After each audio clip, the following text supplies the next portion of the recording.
नमस्कार दोस्तों। हमारे चैनल में आपका तहे दिल से स्वागत है। क्या आपने कभी सोचा है कि ज्ञान या नॉलेज आखिर आती कहाँ से है? हम सब अपनी जिंदगी में बहुत कुछ जानते हैं, लेकिन उस जानने का असली स्रोत क्या है? क्या हम सब कुछ अपने अनुभवों से, अपनी 5 इंद्रियों यानी देखने, सुनने, सूंघने, चखने और छूने से ही सीखते हैं? या फिर हमारे अंदर, हमारे दिमाग में पहले से ही कुछ ऐसा है जो हमें दुनिया को समझने में मदद करता है? सोचिए गणित के एक सरल से सच के बारे में। 2 और 2 4 होते हैं। क्या इस सच को जानने के लिए आपको दुनिया में जाकर 2 चीजों को 2 और चीजों के साथ रखकर गिनने की जरूरत है? नहीं। आप यह सच अपने दिमाग के अंदर ही बिना किसी बाहरी अनुभव के जान सकते हैं। आज हम दर्शन की एक ऐसी ही शक्तिशाली और बहुत ही आत्मविश्वास से भरी हुई विचारधारा की दुनिया में उतरने वाले हैं, जो यह मानती है कि सच्चा और निश्चित ज्ञान हमारी इंद्रियों में नहीं, बल्कि हमारी तर्क बुद्धि में ही छिपा है। इस विचारधारा को कहते हैं रैशनलिज्म या तर्क बुद्धिवाद। यह हमें डेकार्त, स्पिनोजा और लाइबनिट्स जैसे महान दार्शनिकों से मिलवाती है, जिन्होंने इंसानी दिमाग की ताकत पर अटूट विश्वास किया। यह दर्शन हमें सिखाता है कि हमारा दिमाग सिर्फ एक खाली स्लेट नहीं है, बल्कि वो एक शक्तिशाली प्रोसेसर है, जिसमें पहले से ही कुछ ऑपरेटिंग सिस्टम इंस्टॉल होकर आता है। क्या आप तैयार हैं अपने ही दिमाग की उस छिपी हुई ताकत को खोजने के लिए और यह जानने के लिए कि कैसे आप सिर्फ सोचकर ही ब्रह्मांड के सबसे गहरे रहस्यों तक पहुंच सकते हैं? तो चलिए इस रोमांचक सफर की शुरुआत करते हैं। चैप्टर नंबर 1, जब इंद्रियां धोखा देती हैं। तर्क की मशाल। हमारी इस यात्रा की शुरुआत होती है एक बहुत ही गहरे शक से, एक ऐसे शक से जो हमारी पूरी दुनिया को हिलाकर रख सकता है। और वो शक है हमारी अपनी इंद्रियों पर शक। हम अपनी जिंदगी का लगभग सारा ज्ञान अपनी 5 इंद्रियों के माध्यम से ही तो प्राप्त करते हैं। हम दुनिया को देखते हैं, सुनते हैं, महसूस करते हैं और उसी के आधार पर अपनी समझ बनाते हैं। हमें अपनी इंद्रियों पर इतना गहरा भरोसा होता है कि हम अक्सर कहते हैं, मैं अपनी आंखों देखी बात पर ही यकीन करूंगा। लेकिन क्या हमारी इंद्रियां सच में भरोसेमंद हैं? दार्शनिक और वैज्ञानिक दोनों ही हमें हजारों उदाहरण दे सकते हैं जहां हमारी इंद्रियां हमें बहुत ही बुरी तरह से धोखा देती हैं। जब आप एक पेंसिल को पानी के गिलास में आधा डुबोते हैं, तो वो आपको तिरछी दिखाई देती है, लेकिन क्या वो सच में तिरछी है? नहीं। रेगिस्तान में दूर से हमें पानी का एक तालाब दिखाई देता है, जिसे मरीचिका कहते हैं।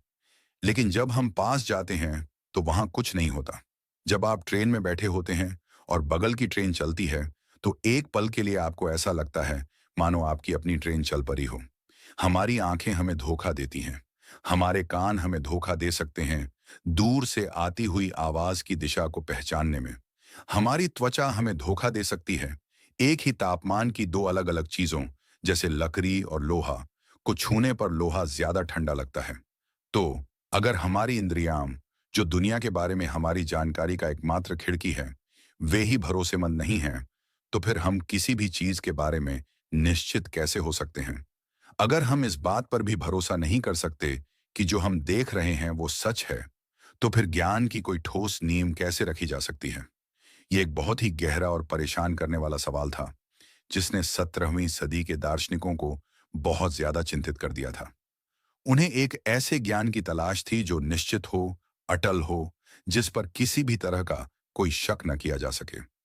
और इसी निश्चितता की खोज में रैशनलिज्म या तर्क बुद्धिवाद का जन्म हुआ। रैशनलिस्ट दार्शनिकों ने कहा, हाँ यह सच है, हमारी इंद्रियां धोखेबाज हैं। वे हमें सिर्फ परछाइयों, सिर्फ अधूरी और बदलती हुई तस्वीरों की दुनिया दिखाती है। अगर हमें सच्चा, निश्चित और शाश्वत ज्ञान चाहिए, तो हमें अपनी इंद्रियों से मुंह मोड़कर अपने अंदर, अपनी तर्क बुद्धि की ओर देखना होगा। यह एक बहुत ही क्रांतिकारी और साहसिक घोषणा थी। यह कह रही थी कि सच्चाई का स्रोत बाहर दुनिया में नहीं, बल्कि हमारे अपने मन के अंदर है। रैशनलिस्टों के लिए ज्ञान का आदर्श मॉडल था गणित। गणित एक ऐसी दुनिया है जहां आपको कुछ भी जानने के लिए किसी भी बाहरी अनुभव की जरूरत नहीं होती। एक त्रिभुज के तीनों कोणों का योग 180 डिग्री होता है। यह जानने के लिए आपको दुनिया के सारे त्रिभुजों को नापने की जरूरत नहीं है। आप इसे सिर्फ अपनी तर्क बुद्धि का इस्तेमाल करके एक कागज पर या अपने दिमाग में ही साबित कर सकते हैं। यह एक ऐसा ज्ञान है जो सार्वभौमिक, शाश्वत और निश्चित है। रैशनलिस्टों का सपना था कि क्या हम गणित की इसी निश्चितता को दर्शन के दूसरे क्षेत्रों, जैसे कि वास्तविकता की प्रकृति, ईश्वर का अस्तित्व और नैतिकता पर भी लागू कर सकते हैं? क्या हम सिर्फ अपनी आराम कुर्सी पर बैठकर, सिर्फ अपनी तर्क बुद्धि का इस्तेमाल करके ब्रह्मांड के सबसे गहरे रहस्यों को सुलझा सकते हैं? यह विचार हमें सिखाता है कि हमें हमेशा अपनी पहली धारणा, अपने पहले प्रभाव पर आंख बंद करके विश्वास नहीं कर लेना चाहिए। हमें चीजों की सतह के नीचे देखने की कोशिश करनी चाहिए और अपनी तर्क बुद्धि का इस्तेमाल करके यह परखना चाहिए कि क्या सच है और क्या सिर्फ एक भ्रम। यह हमें एक ज्यादा आलोचनात्मक और एक ज्यादा गहरा विचारक बनने के लिए प्रेरित करता है। लेकिन इस साहसिक यात्रा की शुरुआत कौन करेगा? वो कौन होगा जो हमारी पूरी दुनिया पर शक करने की हिम्मत करेगा, सिर्फ इसलिए ताकि वो एक ऐसी चीज खोज सके जिस पर शक न किया जा सके? और यहीं पर हमारी कहानी में प्रवेश होता है आधुनिक दर्शन के पिता, एक ऐसे इंसान का जिसने अपनी शक की आग से ही ज्ञान की एक नई दुनिया का निर्माण किया। चैप्टर नंबर 2, मैं सोचता हूं इसलिए मैं हूं। देकार्त और शक की नींव पर बना महल। 17वीं सदी के फ्रांस में एक बहुत ही प्रतिभाशाली गणितज्ञ, वैज्ञानिक और दार्शनिक थे जिनका नाम था रेने देकार्त।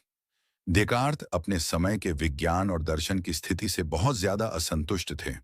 उन्हें लगता था कि यह सब कुछ एक कमजोर नींव पर बना है, सुनी सुनाई बातों और अनिश्चित सिद्धांतों पर। वे ज्ञान के लिए एक ऐसी चट्टान जैसी ठोस, एक ऐसी अटल नींव खोजना चाहते थे जिस पर कोई भी, कितना भी बड़ा शक्की इंसान क्यों ना हो, वो शक न कर सके। और इस नींव को खोजने के लिए उन्होंने एक बहुत ही अनोखा और बहुत ही कट्टरपंथी तरीका अपनाया, जिसे पद्धतिगत संदेह कहते हैं। देकार्त ने फैसला किया कि वे एक एक करके अपनी हर उस मान्यता पर शक करेंगे जिसे वे अब तक सच मानते आए हैं, और वे सिर्फ उसी चीज को स्वीकार करेंगे जो इस शक की अग्नि परीक्षा में खरी उतरेगी। यह एक बहुत ही साहसी और खतरनाक मानसिक प्रयोग था। सबसे पहले उन्होंने अपनी इंद्रियों पर शक किया, जैसा कि हमने पिछले चैप्टर में देखा। उन्होंने कहा कि चूंकि मेरी इंद्रियां मुझे कभी कभी धोखा देती हैं, इसलिए मैं यह कैसे मान लूं कि वे मुझे अभी धोखा नहीं दे रही हैं। हो सकता है कि यह पूरी दुनिया, यह कमरा, यह किताब, यह सब कुछ सिर्फ एक बहुत ही विस्तृत सपना या एक भ्रम हो। लेकिन देकार्त यहीं नहीं रुके। वे शक की और भी गहरी खाई में उतरे। उन्होंने कहा, चलो गणित की बात करते हैं। 2 और 3 5 होते हैं, यह तो सच लगना ही चाहिए। लेकिन क्या पता कोई बहुत ही शक्तिशाली, एक दुष्ट जिन्न हो जिसका एकमात्र काम ही मुझे धोखा देना हो। क्या पता वो हर बार मेरे दिमाग में यह गलत विचार डाल देता हो कि 2 और 3 5 होते हैं, जबकि असल में 6 होते हों। ये एक बहुत ही चरम और लगभग पागलपन भरा शक था। इस एक ही झटके में देकार्त ने अपनी इंद्रियों की दुनिया और यहां तक कि गणित और तर्क की दुनिया दोनों को ही अविश्वसनीय घोषित कर दिया। अब वे एक ऐसी स्थिति में पहुंच गए थे जहां वे किसी भी चीज के बारे में, बिल्कुल किसी भी चीज के बारे में निश्चित नहीं हो सकते थे। वे एक गहरे बौद्धिक शून्य में तैर रहे थे। लेकिन इसी परम शक के अंधेरे में उन्हें रोशनी की एक छोटी सी, एक टिमटिमाती हुई किरण दिखाई दी। उन्हें एक ऐसी चीज मिली जिस पर वे शक नहीं कर सकते थे। वो क्या थी? वो थी शक करने का तरीका ही। देकार्त ने महसूस किया, मैं हर चीज पर शक कर सकता हूं। मैं इस पर शक कर सकता हूं कि मेरा शरीर है। मैं इस पर शक कर सकता हूं कि यह दुनिया है। लेकिन मैं इस एक बात पर शक नहीं कर सकता कि मैं शक कर रहा हूं। और अगर मैं शक कर रहा हूं, तो इसका मतलब है कि मैं सोच रहा हूं, क्योंकि शक करना भी एक तरह का सोचना ही है। और अगर मैं सोच रहा हूं, तो यह बिल्कुल निश्चित है कि मुझे एक सोचने वाली चीज के रूप में मौजूद होना ही चाहिए। और इसी एक अटल सत्य से उस प्रसिद्ध और अमर वाक्य का जन्म हुआ, कोगिटो एर्गो सम, जिसका लैटिन में मतलब है, मैं सोचता हूं इसलिए मैं हूं।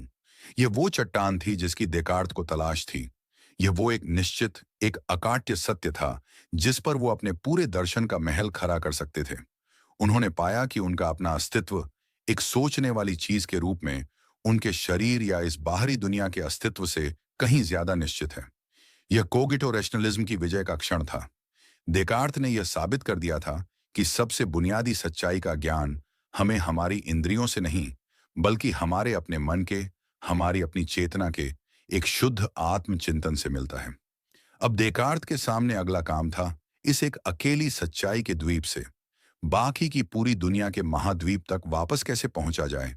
अगर वो सिर्फ यह जानता है कि वो एक सोचने वाली चीज है, तो वो यह कैसे साबित करेगा कि यह बाहरी दुनिया और यहां तक कि ईश्वर भी मौजूद है? उसने अपने शक के जिस जिन्न को बोतल से बाहर निकाला था, क्या वो उसे वापस बोतल में बंद कर पाएगा? Chapter number 3। दिमाग में पैदा हुए विचार। जन्मजात ज्ञान का सिद्धांत। देकार्त ने अपने कोगिटो के रूप में एक बहुत ही मजबूत नींव तो खोज ली थी। मैं सोचता हूं, इसलिए मैं हूं। लेकिन यह एक बहुत ही अकेली और छोटी सी नींव थी। वो अब यह तो जानते थे कि वे एक सोचने वाली चीज के रूप में मौजूद हैं, लेकिन वे अभी भी यह नहीं जानते थे कि क्या उनके अपने मन के अलावा और कुछ भी वास्तविक है। इस समस्या को अहंवाद कहते हैं। यह वो विचार है कि शायद सिर्फ मेरा अपना मन ही मौजूद है और बाकी सब कुछ सिर्फ मेरी कल्पना है। देकार्त को इस अकेलेपन की जेल से बाहर निकलने का एक रास्ता खोजना था, और वो रास्ता उन्हें अपने ही मन के अंदर मिला, अपने ही विचारों के विश्लेषण में। देकार्त ने अपने विचारों को 3 श्रेणियों में बांटा।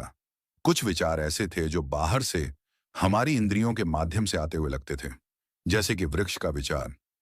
कुछ विचार ऐसे थे जिन्हें हम अपनी कल्पना से खुद बनाते थे, जैसे कि पंखों वाले घोड़े का विचार। लेकिन देकार्त ने पाया कि उनके मन में एक तीसरी तरह का विचार भी है, एक बहुत ही खास और बहुत ही रहस्यमयी विचार, और वो था ईश्वर का विचार।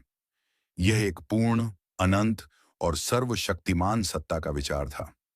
अब देकार्त ने एक बहुत ही चतुर तर्क दिया। उन्होंने पूछा, यह पूर्णता और अनंतता का विचार मेरे अंदर आया कहां से? मैं खुद तो एक अपूर्ण और सीमित प्राणी हूं। मैं गलतियां करता हूं। मैं हर चीज नहीं जानता। तो एक अपूर्ण प्राणी अपने आप से एक पूर्ण प्राणी के विचार को कैसे पैदा कर सकती है? यह ऐसा है मानो हम कहें कि एक छोटी सी आग की लपट ने एक विशाल महासागर को बना दिया। यह तार्किक रूप से असंभव लगता है। कारण हमेशा अपने प्रभाव से बड़ा या कम से कम उसके बराबर होना चाहिए। इसलिए देकार्त ने यह निष्कर्ष निकाला कि मेरे अंदर यह पूर्ण ईश्वर का विचार मैंने खुद नहीं बनाया, और न ही यह बाहरी दुनिया से आया है।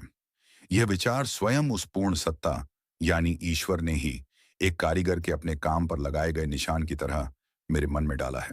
इस तरह देकार्त ने अपने मन के अंदर के एक विचार से ही ईश्वर के अस्तित्व को साबित कर दिया। ईश्वर के अस्तित्व को साबित करने के बाद देकार्त की बाकी की दुनिया को फिर से बनाने की राह आसान हो गई। उन्होंने तर्क दिया कि चूंकि ईश्वर पूर्ण है, इसलिए वो एक धोखेबाज नहीं हो सकता। धोखा देना एक तरह की अपूर्णता है। तो अगर ईश्वर धोखेबाज नहीं है, तो वो उस दुष्ट जिन्न की तरह मुझे जानबूझकर इस दुनिया के बारे में धोखा नहीं दे रहा होगा। इसलिए जब मुझे अपनी इंद्रियों से इस बाहरी भौतिक दुनिया का एक बहुत ही स्पष्ट और सुभिन्न अनुभव होता है, तो मैं यह भरोसा कर सकता हूं कि यह दुनिया सच में मौजूद है। इस तरह देकार्त अपने मन की जेल से बाहर निकले और उन्होंने ईश्वर और भौतिक दुनिया दोनों के अस्तित्व को फिर से स्थापित कर दिया, और वो भी सिर्फ अपनी तर्क बुद्धि का इस्तेमाल करके। लेकिन इस पूरी प्रक्रिया में देकार्त ने एक और बहुत ही महत्वपूर्ण रैशनलिस्ट विचार को स्थापित किया, और वो था जन्मजात विचारों का सिद्धांत। उनका यह दावा कि ईश्वर का विचार हमारे अंदर जन्म से ही मौजूद है, यह रैशनलिज्म का एक केंद्रीय स्तंभ है। रैशनलिस्ट मानते हैं कि हमारा दिमाग जन्म के समय एक पूरी तरह से खाली स्लेट या तबुला रासा नहीं होता, जैसा कि बाद में अनुभववादी कहेंगे, बल्कि हम कुछ बुनियादी अवधारणाओं, कुछ मौलिक सच्चाइयों और कुछ तार्किक सिद्धांतों के साथ ही पैदा होते हैं। ये विचार हमारे मन के ऑपरेटिंग सिस्टम की तरह हैं। हमें इन्हें अनुभव से सीखने की जरूरत नहीं है। हमें बस अपनी तर्क बुद्धि का इस्तेमाल करके उन्हें अपने अंदर खोजना है। ये जन्मजात विचार ही वो बीज हैं जिनसे हम अपनी तर्क बुद्धि के पानी से ज्ञान के विशाल वृक्ष को उगा सकते हैं। यह विचार आज भी मनोविज्ञान और संज्ञानात्मक विज्ञान में एक प्रमुख बहस का विषय है। क्या हमारी भाषा सीखने की क्षमता जन्मजात है? क्या हमारी नैतिकता की कुछ बुनियादी समझ जन्मजात है? यह सब देकार्त द्वारा शुरू की गई बहस का ही एक आधुनिक रूप है। यह हमें यह सोचने पर मजबूर करता है कि हम कौन हैं, हमारी पहचान का कितना हिस्सा हमारी प्रकृति से आता है और कितना हमारी परवरिश से। लेकिन देकार्त ने जिस दुनिया को फिर से बनाया, वो एक बहुत ही अजीब, एक बहुत ही बंटी हुई दुनिया थी। Chapter number 4। मशीन में छिपा भूत। देकार्त का द्वैतवाद और उसकी समस्याएं। देकार्त ने अपनी तर्क बुद्धि का इस्तेमाल करके दुनिया को फिर से तो पा लिया था, लेकिन उन्होंने जो दुनिया पाई वो एक टूटी हुई, एक दो हिस्सों में बंटी हुई दुनिया थी। उनके कोगिटो के तर्क ने उन्हें यह विश्वास दिलाया था कि वे एक सोचने वाली चीज हैं, और ईश्वर के अस्तित्व के तर्क ने उन्हें यह विश्वास दिलाया था कि एक भौतिक दुनिया भी है। देकार्त के लिए ये दोनों चीजें, यानी मन और पदार्थ, वास्तविकता के दो बिल्कुल अलग अलग स्वतंत्र पदार्थ थे। यह उनके दर्शन का एक और केंद्रीय स्तंभ है, जिसे द्वैतवाद कहते हैं। देकार्त के अनुसार पदार्थ या रेस एक्सटेंसा वो चीज है जिसका विस्तार होता है, यानी वो स्पेस में जगह घेरती है, उसकी लंबाई चौड़ाई ऊंचाई होती है। हमारा शरीर, हमारा दिमाग, ये मेज, ये कुर्सी, ये पूरा का पूरा भौतिक ब्रह्मांड इसी पदार्थ से बना है। ये एक मशीन की तरह है जो भौतिकी के निश्चित नियमों के अनुसार काम करता है। और दूसरी तरफ है मन या रेस्कोगिटांस, यानी सोचने वाली चीज। इसका कोई विस्तार नहीं है, ये स्पेस में कोई जगह नहीं घेरता। इसका कोई वजन, कोई आकार, कोई रंग नहीं है। ये पूरी तरह से गैर भौतिक है। ये चेतना का, विचारों का, भावनाओं का और स्वतंत्र इच्छा का क्षेत्र है। तो देकार्त के लिए एक इंसान इन दो बिल्कुल अलग अलग सत्ताओं का एक रहस्यमयी मिलन है, एक मशीन में छिपा भूत। जैसा कि बाद में एक आलोचक ने मजाक में कहा था, हमारा शरीर एक भौतिक मशीन है, एक रोबोट है, और हमारी आत्मा या हमारा मन वो गैर भौतिक भूत है जो इस रोबोट को चला रहा है। यह द्वैतवाद का विचार बहुत सारे लोगों को आज भी बहुत सहज और स्वाभाविक लगता है। यह हमारे इस गहरे अंतर्ज्ञान से मेल खाता है कि हमारे विचार और हमारी भावनाएं हमारे भौतिक शरीर से कुछ अलग और कुछ ज्यादा हैं। यह आत्मा की अमरता जैसी कई धार्मिक मान्यताओं के लिए भी एक दार्शनिक आधार प्रदान करता है। अगर मन शरीर से अलग है, तो शरीर के मरने के बाद भी मन का जीवित रहना संभव है। लेकिन यह विचार जितना भी आकर्षक क्यों न हो, अपने साथ एक बहुत विशाल, एक लगभग अनसुलझी दार्शनिक समस्या लेकर आता है, जिसे इंटरेक्शन की समस्या कहते हैं। समस्या यह है, अगर मन और शरीर दो बिल्कुल अलग अलग और स्वतंत्र दुनियाओं से हैं, एक गैर भौतिक और एक भौतिक, तो फिर वे एक दूसरे के साथ बातचीत या इंटरेक्ट कैसे करते हैं? यह एक बहुत ही गंभीर समस्या है, क्योंकि हम अपनी रोजमर्रा की जिंदगी में यह अनुभव करते हैं कि वे लगातार इंटरेक्ट करते हैं। सोचिए, जब आप चाहते हैं कि आपका हाथ उठे, यह एक मानसिक गैर भौतिक घटना है, तो आपका हाथ उठ जाता है, यह एक भौतिक घटना है। एक गैर भौतिक चाहत ने आपके भौतिक शरीर के परमाणुओं को कैसे हिला दिया? यह तो भौतिकी के ऊर्जा संरक्षण के नियम का भी उल्लंघन लगता है कि भौतिक दुनिया में कोई भी हलचल सिर्फ किसी दूसरी भौतिक हलचल से ही हो सकती है। इसी तरह जब आपके शरीर पर एक पिन चुभती है, यह एक भौतिक घटना है, तो आपको दर्द का एहसास होता है। यह एक मानसिक गैर भौतिक घटना है। एक भौतिक घटना ने एक गैर भौतिक एहसास को कैसे जन्म दे दिया? ये दोनों दुनियाओं के बीच का पुल कहाँ है? देकार्त खुद भी इस समस्या से बहुत जूझे। उन्होंने एक बहुत ही अजीब सा जवाब देने की कोशिश की कि यह इंटरेक्शन हमारे दिमाग के केंद्र में स्थित एक छोटी सी ग्रंथि, पीनियल ग्रंथि में होता है। लेकिन यह कोई जवाब नहीं था। यह तो बस समस्या की जगह को बताने जैसा था। यह नहीं कि वो इंटरेक्शन कैसे होता है। यह इंटरेक्शन की समस्या देकार्त के द्वैतवाद की सबसे बड़ी कमजोरी साबित हुई, और इसी के कारण ज्यादातर आधुनिक दार्शनिकों ने इसे छोड़ दिया है। यह हमें सिखाता है कि जो विचार हमें बहुत सहज और स्वाभाविक लगते हैं, वे भी जब तर्क की कठोर कसौटी पर कसे जाते हैं, तो उनमें भी बहुत गहरी समस्याएं निकल सकती हैं। देकार्त ने हमें एक बहुत ही साफ सुथरी, एक बहुत ही तार्किक दुनिया का वादा किया था, लेकिन अंत में वे हमें एक ऐसे रहस्य के साथ छोड़ गए जो शायद विज्ञान और दर्शन के लिए आज भी सबसे बड़ी चुनौती है, चेतना का रहस्य। लेकिन देकार्त के बाद आने वाले रैशनलिस्टों ने इस चुनौती से भागने की बजाय उसका सामना करने की कोशिश की, और उन्होंने कुछ ऐसे समाधान पेश किए जो देकार्त के विचारों से भी कहीं ज्यादा अजीब और कहीं ज्यादा कट्टरपंथी थे। चैप्टर नंबर 5, ईश्वर या प्रकृति। स्पिनोजा का एक सत्ता वाला ब्रह्मांड। देकार्त ने दुनिया को दो हिस्सों में बांट दिया था, मन और पदार्थ, और वे उस खाई को पाटने का कोई संतोषजनक तरीका नहीं खोज पाए थे।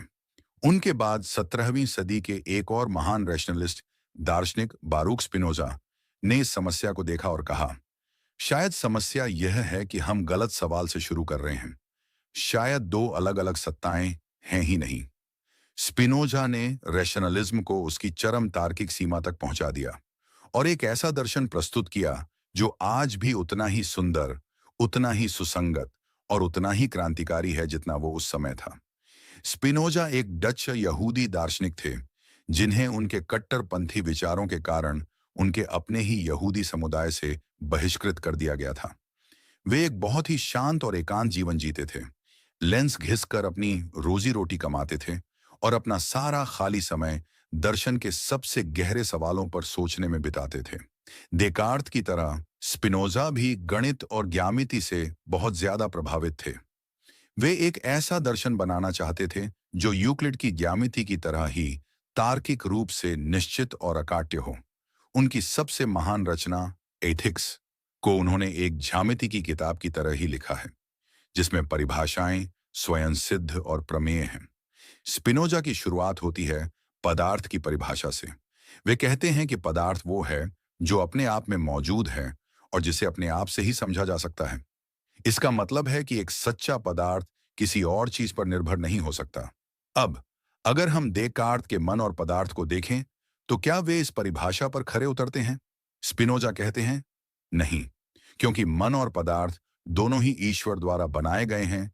वे ईश्वर पर निर्भर हैं, इसलिए वे सच्चे पदार्थ नहीं हो सकते। तो फिर सच्चा पदार्थ क्या है? स्पिनोजा का साहसिक निष्कर्ष है कि इस ब्रह्मांड में सिर्फ और सिर्फ एक ही पदार्थ है और वो है ईश्वर। लेकिन स्पिनोजा का ईश्वर किसी पारंपरिक व्यक्तिगत आसमान में बैठे हुए ईश्वर जैसा नहीं है। स्पिनोजा का प्रसिद्ध सूत्र है ड्यूस सिवे नातुरा, जिसका लैटिन में मतलब है ईश्वर या प्रकृति। स्पिनोजा के लिए ईश्वर और प्रकृति एक ही चीज के दो अलग अलग नाम हैं। ये पूरा का पूरा ब्रह्मांड, ये सारे तारे, ये सारे ग्रह, ये सारे वृक्ष पौधे और हम सब इंसान, ये सब कुछ अलग अलग चीजें नहीं हैं। ये सब उसी एक अनंत, शाश्वत और दिव्य पदार्थ यानी ईश्वर प्रकृति के अलग अलग मोड या अभिव्यक्तियां हैं। हम सब एक ही महासागर की अलग अलग लहरें हैं। लहरें अलग अलग दिख सकती हैं, लेकिन वे अंततः पानी ही हैं। यह विचार, जिसे एक तत्ववाद या कभी-कभी सर्वेश्वरवाद भी कहा जाता है, मन शरीर की समस्या को एक ही झटके में सुलझा देता है। मन और शरीर दो अलग अलग पदार्थ नहीं हैं जो एक दूसरे से इंटरेक्ट करने की कोशिश कर रहे हों। वे तो एक ही पदार्थ यानी ईश्वर प्रकृति के दो अलग अलग गुण हैं जिन्हें हम अनुभव करते हैं, विचार और विस्तार। हर एक भौतिक वस्तु विस्तार का एक मोड़ के अनुरूप एक मानसिक घटना विचार का एक मोड़ भी होती है। वे एक ही सिक्के के दो पहलू हैं। वे एक दूसरे का कारण नहीं बनते, वे तो बस एक ही घटना के दो अलग अलग विवरण हैं। स्पिनोजा का यह ब्रह्मांड एक बहुत ही सुंदर और तार्किक रूप से सुसंगत ब्रह्मांड है, लेकिन यह एक बहुत ही कठोर और नियतिवादी ब्रह्मांड भी है। अगर हर चीज उसी एक पदार्थ यानी ईश्वर प्रकृति का एक हिस्सा है और अगर वो पदार्थ अपने ही आंतरिक नियमों के अनुसार काम करता है, तो फिर इस ब्रह्मांड में कुछ भी आकस्मिक या स्वतंत्र नहीं हो सकता। हर चीज जो होती है वो उतनी ही तार्किक आवश्यकता के साथ होती है जितनी तार्किक आवश्यकता के साथ एक त्रिभुज के कोणों का योग 180 डिग्री होता है। इसका मतलब है स्पिनोजा के ब्रह्मांड में स्वतंत्र इच्छा के लिए कोई जगह नहीं है। जिसे हम स्वतंत्रता कहते हैं वो तो बस हमारी अज्ञानता है, हमारे अपने कर्मों के असली कारणों को न समझ पाना है। सच्ची स्वतंत्रता स्पिनोजा के लिए इस आवश्यकता को समझने में है और शांति से उसे स्वीकार करने में है। यह हमें स्टोइक दर्शन की याद दिलाता है। यह हमें सिखाता है कि हमें दुनिया को अपनी इच्छाओं के अनुसार मोड़ने की कोशिश करने की बजाय अपनी इच्छाओं को दुनिया की हकीकत के अनुसार ढालना सीखना चाहिए। चैप्टर नंबर 6, सभी संभव दुनियाओं में सर्वश्रेष्ठ, लाइबनिट्ज का आशावादी ब्रह्मांड। देकार्त ने हमें एक दो तत्वों वाली दुनिया दी और स्पिनोजा ने हमें एक तत्व वाली। लेकिन रैशनलिज्म की इस महान त्रिमूर्ति के तीसरे और अंतिम सदस्य गोटफ्रीड विल्हेम लाइबनिट्ज ने एक और भी ज्यादा अजीब और अद्भुत तस्वीर पेश की। उन्होंने कहा कि दुनिया दो या एक नहीं बल्कि अनंत सत्ताओं से बनी है। लाइबनिट्ज अपने समय के एक सच्चे पोलीमैथ थे, एक ऐसे इंसान जो लगभग हर क्षेत्र में जीनियस था। वे एक महान दार्शनिक, एक महान गणितज्ञ, जिन्होंने न्यूटन के साथ साथ स्वतंत्र रूप से कैलकुलस का आविष्कार किया था। एक वैज्ञानिक और एक राजनयिक भी थे, और उनकी यह बहुमुखी प्रतिभा उनके दर्शन में भी झलकती है, जो रैशनलिज्म का सबसे जटिल, सबसे व्यवस्थित और शायद सबसे आशावादी रूप है। लाइबनिट्ज के दर्शन का आधार है उनका एक बहुत ही शक्तिशाली सिद्धांत, जिसे पर्याप्त कारण का सिद्धांत कहते हैं। यह सिद्धांत कहता है कि इस दुनिया में कुछ भी बिना किसी कारण के नहीं होता। हर चीज जो मौजूद है, उसके मौजूद होने का एक पर्याप्त कारण होना ही चाहिए। हर घटना जो घटती है, उसके घटने का एक पर्याप्त कारण होना ही चाहिए। कुछ भी पूरी तरह से आकस्मिक या मनमाना नहीं है। अगर यह ब्रह्मांड मौजूद है, तो इसका एक पर्याप्त कारण होना ही चाहिए। और वो पर्याप्त कारण लाइबनिट्ज के लिए ईश्वर है। लेकिन लाइबनिट्ज का ब्रह्मांड किस चीज से बना है? देकार्त के भौतिक परमाणुओं से नहीं, स्पिनोजा के एक अकेले विशाल पदार्थ से भी नहीं। लाइबनिट्ज का मानना था कि ब्रह्मांड मोनाड नामक अनंत, सरल, गैर भौतिक और अविभाज्य सत्ताओं से बना है। मोनाड एक ग्रीक शब्द है जिसका मतलब है एकता या इकाई। ये मोनाड वास्तविकता की असली परमाणु है, लेकिन ये भौतिक परमाणु नहीं है, ये आध्यात्मिक परमाणु है।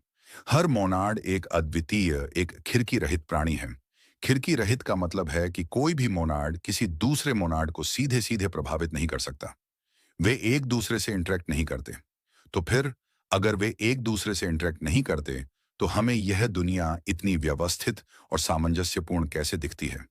अगर मेरे शरीर का हर मोनाड और इस मेज का हर मोनाड अलग अलग अपनी अपनी दुनिया में जी रहा है, तो फिर जब मैं इस मेज पर हाथ मारता हूं, तो मुझे चोट क्यों लगती है? यहां पर लाइबनिट्ज अपना सबसे प्रसिद्ध और सबसे अनोखा विचार पेश करते हैं, पूर्व स्थापित सामंजस्य का सिद्धांत। वे कहते हैं कि सृष्टि की शुरुआत में ईश्वर ने, जो एक परम घड़ी साज की तरह है, हर एक मोनाड को इस तरह से प्रोग्राम कर दिया है, उनकी पूरी भविष्य की कहानी को इस तरह से लिख दिया है कि वे सब एक दूसरे के साथ पूरी तरह से परफेक्ट हार्मनी में चलेंगे, बिना एक दूसरे को प्रभावित किए। यह ऐसा है मानो दो घड़ियां हैं जिन्हें एक महान कारीगर ने इतनी सटीकता से बनाया है कि वे हमेशा एक ही समय दिखाएंगी, बिना एक दूसरे से जुड़े हुए। हर मोनाड अपने अंदर से ही, अपनी आंतरिक प्रोग्रामिंग के अनुसार, पूरे ब्रह्मांड को अपने अद्वितीय दृष्टिकोण से प्रतिबिंबित या अनुभव करता है। हम सब एक ही फिल्म के अनंत दर्शक हैं, जो अपनी अपनी सीट से, अपने अपने एंगल से उसी फिल्म को देख रहे हैं। और ईश्वर ने यह सुनिश्चित किया है कि हर किसी की फिल्म पूरी तरह से सिंक में चले। यह एक बहुत ही अजीब और लगभग काल्पनिक लगने वाला विचार है, लेकिन यह लाइबनिट्ज को मन शरीर की समस्या का एक बहुत ही चतुर समाधान देता है। मेरा मन, जो एक तरह का मोनाड है, और मेरा शरीर, जो दूसरे तरह के मोनाडों का एक संग्रह है, एक दूसरे को प्रभावित नहीं करते। वे तो बस ईश्वर द्वारा स्थापित एक परफेक्ट हार्मनी में एक साथ काम करते हैं। जब मेरा मन हाथ उठाने का चाहता है, तो ठीक उसी पल मेरे शरीर के मोनाड भी अपनी आंतरिक प्रोग्रामिंग के अनुसार हाथ उठाने की क्रिया करते हैं। यह विचार एक और बहुत ही प्रसिद्ध और अक्सर मजाक उड़ाए जाने वाले निष्कर्ष पर पहुंचता है। चूंकि ईश्वर सर्वज्ञ, सर्वशक्तिमान और परम दयालु है, और चूंकि उसके पास बनाने के लिए अनंत संभव दुनियाओं के विचार थे, इसलिए उसने अपनी बुद्धि का इस्तेमाल करके उस एक दुनिया को बनाने का चुनाव किया होगा जिसमें सबसे ज्यादा अच्छाई और सबसे कम बुराई का सबसे अच्छा संतुलन हो। इसलिए यह दुनिया जिसमें हम रहते हैं, अपनी सारी दुखों और अपनी सारी बुराइयों के बावजूद सभी संभव दुनियाओं में सर्वश्रेष्ठ है। यह एक बहुत ही आशावादी लेकिन बहुत ही विवादास्पद दावा है, जिसका प्रसिद्ध फ्रांसीसी लेखक वोल्टेयर ने अपनी किताब कैंडाइड में बहुत मजाक उड़ाया था। लेकिन यह लाइबनिट्ज के उस गहरे विश्वास को दिखाता है कि यह ब्रह्मांड अंततः तर्क संगत और अच्छा है। लेकिन क्या हर कोई इस आशावादी तर्क की दुनिया से सहमत था? बिल्कुल नहीं। ब्रिटेन के द्वीपों से एक बिल्कुल अलग, एक बिल्कुल नई तरह की दार्शनिक हवा बहने वाली थी, जो रैशनलिज्म की इस खूबसूरत इमारत की नींव को ही हिलाकर रख देगी। चैप्टर नंबर 7, जब अनुभव ने तर्क को चुनौती दी। रैशनलिज्म बनाम एम्पिरिसिज्म। 17वीं और 18वीं सदी के दर्शन का इतिहास एक बहुत विशाल और बहुत ही रोमांचक द्वंद्व का इतिहास है। यह एक तरह का दार्शनिक गृह युद्ध था, जो दो बिल्कुल अलग अलग खेमों के बीच लड़ा गया। एक तरफ थे कॉन्टिनेंटल रैशनलिस्ट, यानी यूरोपीय महाद्वीप के वो दार्शनिक जिनकी हमने अब तक बात की है, देकार्त, स्पिनोजा और लाइबनिट्स। और दूसरी तरफ थे ब्रिटिश एम्पिरिसिस्ट, यानी ब्रिटेन के दार्शनिक जोन लोक, जॉर्ज बर्कले और डेविड ह्यूम। ये सिर्फ दो अलग अलग जगहों के दार्शनिकों की लड़ाई नहीं थी, यह ज्ञान की प्रकृति के बारे में दो बिल्कुल अलग अलग दृष्टिकोणों की लड़ाई थी। जैसा कि हमने देखा, रैशनलिस्टों का मूल मंत्र था, सच्चा ज्ञान तर्क बुद्धि से आता है। उनका मानना था कि हमारा मन कुछ जन्मजात विचारों के साथ पैदा होता है और हम गणित की तरह ही डिडक्टिव तर्क का इस्तेमाल करके दुनिया के बारे में निश्चित सच्चाइयों को जान सकते हैं। उनके लिए इंद्रियां अविश्वसनीय और धोखेबाज थीं। अब आते हैं एम्पिरिसिस्टों पर। उनका मूल मंत्र था, सच्चा ज्ञान अनुभव से आता है। एम्पिरिसिज्म शब्द ग्रीक शब्द एम्पीरिया से आया है, जिसका मतलब है अनुभव। एम्पिरिसिस्टों का मानना था कि रैशनलिस्ट पूरी तरह से गलत हैं।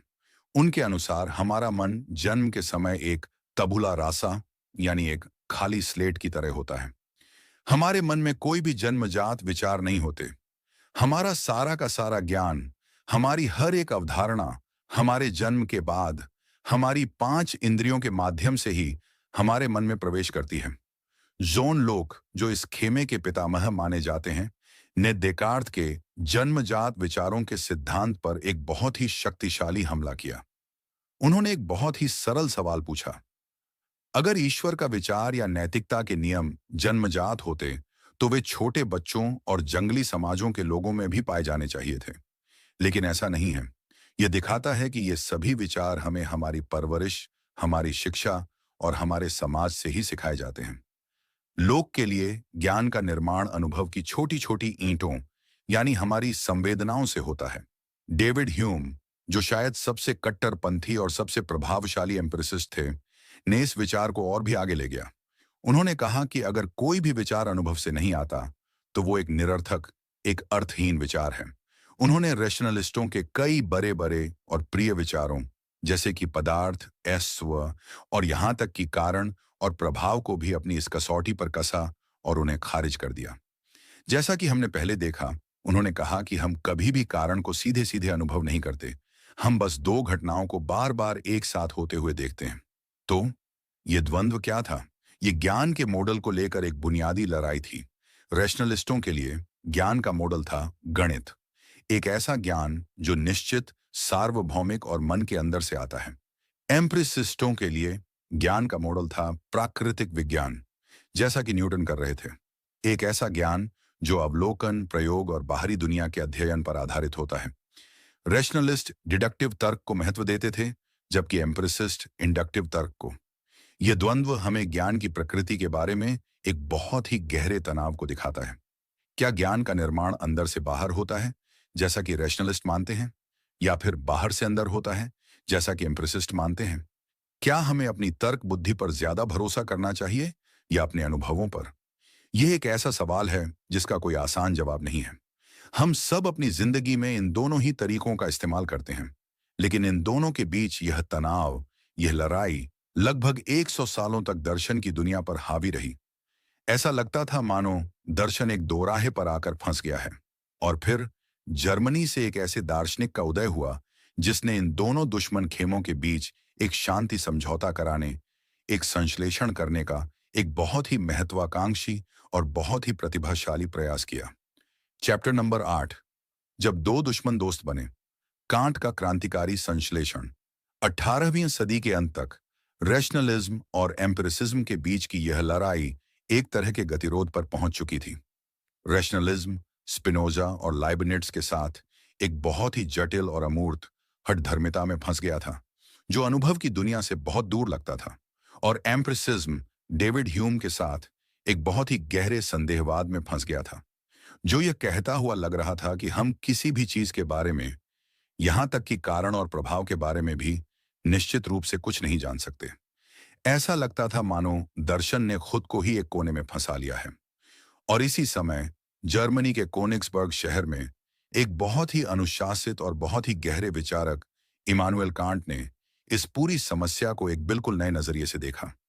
कांट ने बाद में लिखा कि डेविड ह्यूम के संदेहवाद ने उन्हें उनकी हठधर्मी नींद से जगा दिया था। उन्होंने महसूस किया कि ह्यूम के तर्क बहुत ही शक्तिशाली और विनाशकारी थे और उन्हें नजरअंदाज नहीं किया जा सकता था। लेकिन कांत यह भी मानने को तैयार नहीं थे कि विज्ञान और ज्ञान असंभव है। इसलिए उन्होंने एक बहुत ही महत्वाकांक्षी परियोजना शुरू की, इन दोनों विरोधी परंपराओं को एक साथ लाने की, उनके बीच एक संश्लेषण करने की। और इसका नतीजा था उनकी महान और बहुत ही मुश्किल किताब Critique of Pure Reason. Kant ने जो किया उसे उन्होंने खुद अपनी एक कोपर्निकन क्रांति कहा।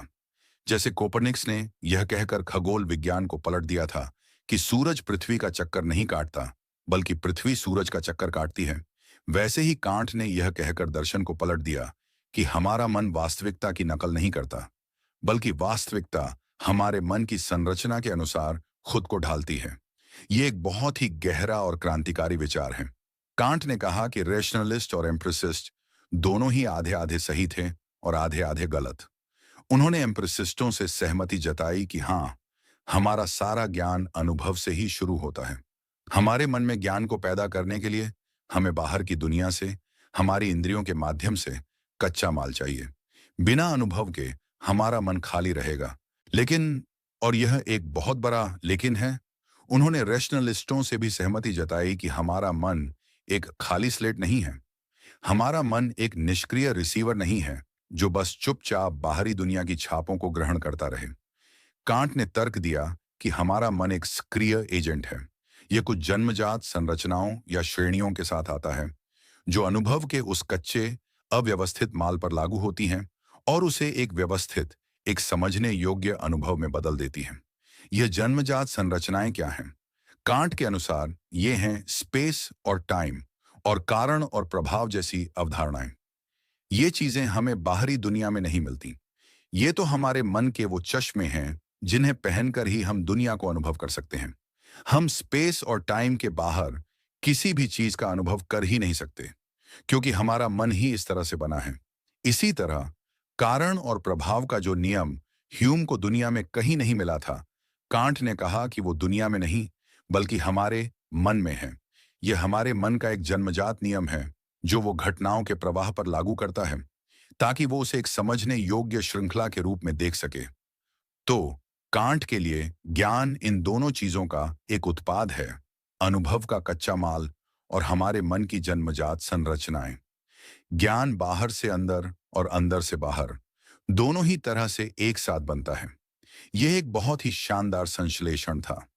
इसने एम्प्रिसिज्म के अनुभव के महत्व को भी बचाया और रैशनलिज्म के तर्क और मन की सक्रिय भूमिका के महत्व को भी। इसने ह्यूम के संदेहवाद का भी एक जवाब दे दिया। हम कारण और प्रभाव के बारे में निश्चित हो सकते हैं, इसलिए नहीं कि वो दुनिया में है, बल्कि इसलिए कि वो हमारे मन की एक अनिवार्य संरचना है और हम दुनिया को उसके बिना अनुभव कर ही नहीं सकते। कांट का यह संश्लेषण इतना प्रभावशाली था कि उसके बाद का लगभग सारा पश्चिमी दर्शन किसी न किसी तरह से उसी की प्रतिक्रिया में लिखा गया है। लेकिन क्या इसका मतलब यह है कि रैशनलिज्म मर गया? चैप्टर नंबर 9, तर्क की परछाई।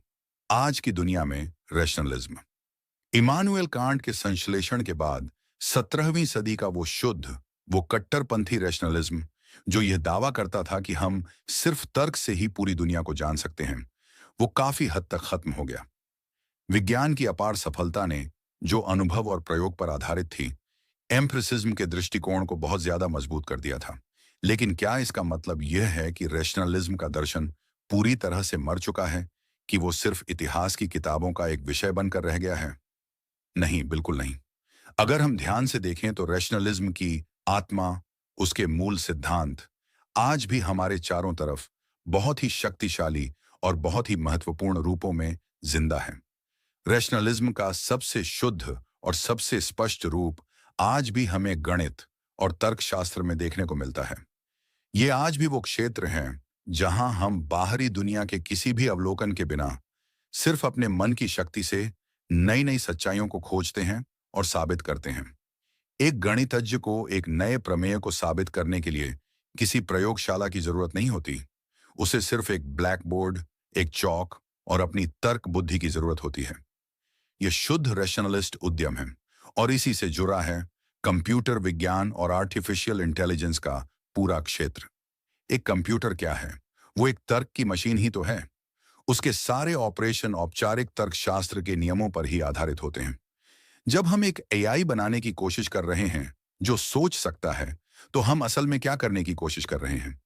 हम डेकार्त और लाइबनिट्ज के उसी सपने को एक तकनीकी रूप में पूरा करने की कोशिश कर रहे हैं। एक ऐसी मशीन बनाने की जो शुद्ध तर्क के आधार पर दुनिया को समझ सके।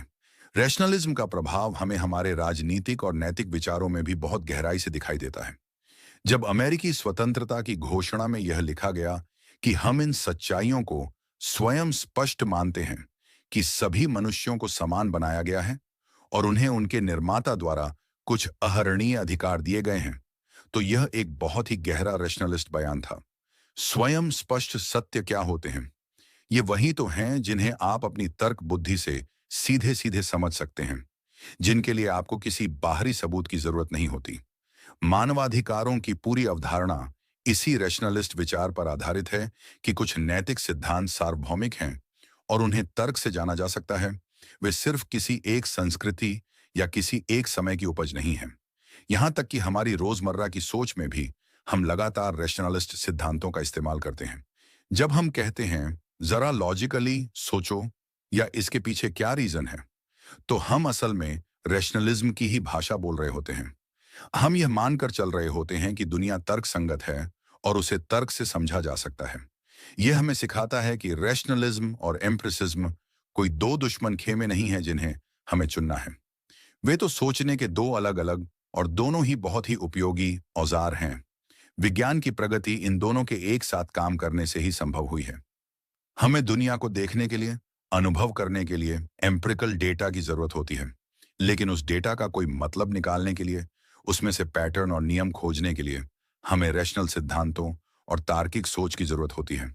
एक अच्छा विचारक, एक अच्छा वैज्ञानिक और एक अच्छा इंसान बनने के लिए हमें इन दोनों ही पैरों पर चलना सीखना होगा। चैप्टर नंबर 10, आपके अंदर का दार्शनिक, रैशनलिज्म से जीवन के सबक। हम रैशनलिज्म के इस दिमाग को झकझोर देने वाले और ज्ञानवर्धक सफर के अंत पर आ गए हैं। हमने देकार्त के शक से लेकर स्पिनोजा की एकता और लाइबनिट्ज की आशावादिता तक की यात्रा की है। तो अंत में यह बड़ा अकादमिक लगने वाला दर्शन हमें और आपको हमारी अपनी जिंदगी के लिए क्या सिखाता है? क्या इसके कुछ ऐसे व्यावहारिक सबक हैं जिन्हें हम आज, अभी अपनी जिंदगी में अपना सकते हैं? मुझे लगता है बिल्कुल है। सबसे पहला और सबसे बड़ा सबक है स्पष्ट रूप से सोचने की शक्ति। रैशनलिस्ट दार्शनिक स्पष्टता के दीवाने थे। वे मानते थे कि हमारी ज्यादातर समस्याएं और हमारे ज्यादातर दुख हमारी अस्पष्ट, हमारी उलझी हुई सोच से ही पैदा होते हैं। हम अक्सर अपनी भावनाओं, अपने पूर्वाग्रहों और सुनी सुनाई बातों में बह जाते हैं और हम यह समझ ही नहीं पाते कि हम असल में क्या सोच रहे हैं और क्यों सोच रहे हैं। रैशनलिज्म हमें एक मानसिक स्वच्छता सिखाता है। यह हमें कहता है, एक पल रुको, अपने विचारों को परखो, अपने शब्दों को परिभाषित करो, अपनी मान्यताओं के पीछे के कारणों को खोजो। जब आप इस तरह से सोचना शुरू करते हैं, तो आप पाते हैं कि आपकी कई समस्याएं उतनी विशाल हैं ही नहीं जितनी वे लगती थीं। स्पष्ट सोच आपको एक शांत और एक ज्यादा नियंत्रित मन देती है। दूसरा सबक है बुनियादी सिद्धांतों से सोचने का। हम अक्सर दुनिया को वैसे ही स्वीकार कर लेते हैं जैसी वो हमें दिखती है और हम उन्हीं नियमों के अनुसार खेलते हैं जो हमें सिखाए गए हैं। रैशनलिस्ट, खासकर देकार्त, हमें हर चीज पर, हर मान्यता पर सवाल उठाने और उसे उसकी सबसे बुनियादी सच्चाई तक ले जाने की हिम्मत देते हैं। इसे फर्स्ट प्रिंसिपल्स थिंकिंग कहते हैं, जिसे आज एलन मस्क जैसे इनोवेटर बहुत इस्तेमाल करते हैं। इसका मतलब है किसी भी समस्या को उसकी जड़ से समझना, न कि सिर्फ उसकी सतह पर काम करना। यह आपको भीड़ से अलग सोचने और ऐसे नए और क्रांतिकारी समाधान खोजने में मदद करता है जिनके बारे में किसी और ने सोचा भी नहीं था। तीसरा सबक है आत्मनिर्भरता का। रैशनलिज्म अंततः इंसानी दिमाग की शक्ति में एक बहुत ही गहरा विश्वास है। यह हमें बताता है कि हमारे अंदर, हमारी अपनी तर्क बुद्धि में सच्चाई को खोजने और अपनी समस्याओं को सुलझाने की अपार क्षमता है। हमें हमेशा बाहरी सत्ताओं, चाहे वो कोई गुरु हो, कोई किताब हो या कोई परंपरा हो, पर निर्भर रहने की जरूरत नहीं है। जवाब हमारे अंदर ही है। हमें बस उन्हें खोजने के लिए सही सवाल पूछने की जरूरत है। यह एक बहुत ही सशक्त और आत्मसम्मान बढ़ाने वाला विचार है। और अंत में रैशनलिज्म हमें एक तरह का बौद्धिक आशावाद देता है। यह इस विश्वास पर आधारित है कि यह ब्रह्मांड अंततः अराजक और अतार्किक नहीं है। यह तर्क संगत है, इसमें एक व्यवस्था है, और हम इंसान अपनी छोटी सी तर्क बुद्धि से उस व्यवस्था को समझ सकते हैं। यह हमें एक जिज्ञासु, एक खोजी और एक आजीवन सीखने वाला बनाता है। यह हमें याद दिलाता है कि सबसे अंधेरे और सबसे जटिल सवालों में भी तर्क की एक छोटी सी मशाल हमें रास्ता दिखा सकती है। और इसी के साथ दोस्तों, हम आज इस अद्भुत यात्रा के अंत पर पहुंचते हैं। इस प्रेरणादायक दर्शन के आधार पर हमने साथ मिलकर यह जाना कि कैसे हमारी अपनी तर्क बुद्धि ही सच्चाई को जानने का सबसे बड़ा और सबसे शक्तिशाली औजार हो सकती है, और कैसे हम अपने दिमाग का इस्तेमाल करके एक ज्यादा स्पष्ट, एक ज्यादा स्वतंत्र और एक ज्यादा सार्थक जीवन जी सकते हैं। मुझे उम्मीद है कि इस ऑडियो बुक के जरिए हमने जो कुछ भी सीखा है वह सिर्फ सुनने तक ही सीमित नहीं रहेगा, बल्कि आपके जीवन का मार्गदर्शन भी करेगा। याद रखिएगा, यह ज्ञान केवल जानकारी नहीं है, बल्कि आपके भीतर की अपार क्षमता को जगाने की कुंजी है। यह ऑडियो बुक आपको यह सिखाती है कि कैसे अपनी इंद्रियों पर शक करें, कैसे स्पष्ट और तार्किक रूप से सोचें, कैसे अपनी मान्यताओं की जड़ों तक जाएं और कैसे अपने अंदर के ज्ञान पर भरोसा करें।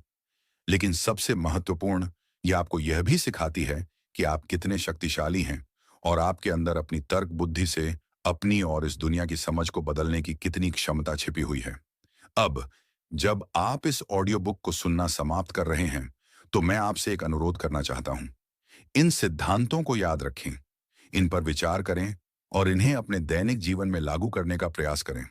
और हमेशा याद रखें, आपके भीतर असीम शक्ति है और आप जो भी चाहें पा सकते हैं। आपके इस बहुमूल्य समय के लिए और इस यात्रा में मेरे साथ जुड़ने के लिए दिल से धन्यवाद। मैं उम्मीद करता हूं कि आपको यह ऑडियो बुक पसंद आई होगी और इसने आपको अपने मन की शक्ति और नियंत्रण के बारे में कुछ नया सीखने को मिला होगा।